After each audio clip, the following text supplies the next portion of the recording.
an gane? Sannan kuma yana daga cikin abin da ake so mace ta kiyaye na yawan amfani da shi, yana ƙara musu lafiya sosai.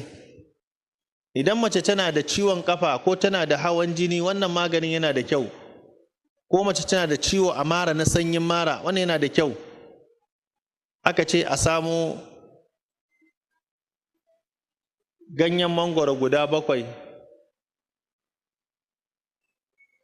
tsamiya guda 8, albasa rabi,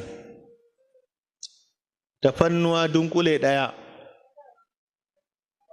ɗanyen citta guda, tafannuwa dunkule 3, ɗanyen citta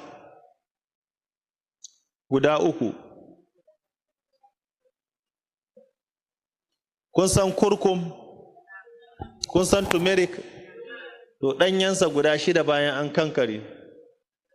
Sai kankana kamar na naira 100. Wannan ya saba da wanda ake yin sa kankana, tsamiya, tafannuwa guda 6, turmeric guda 6.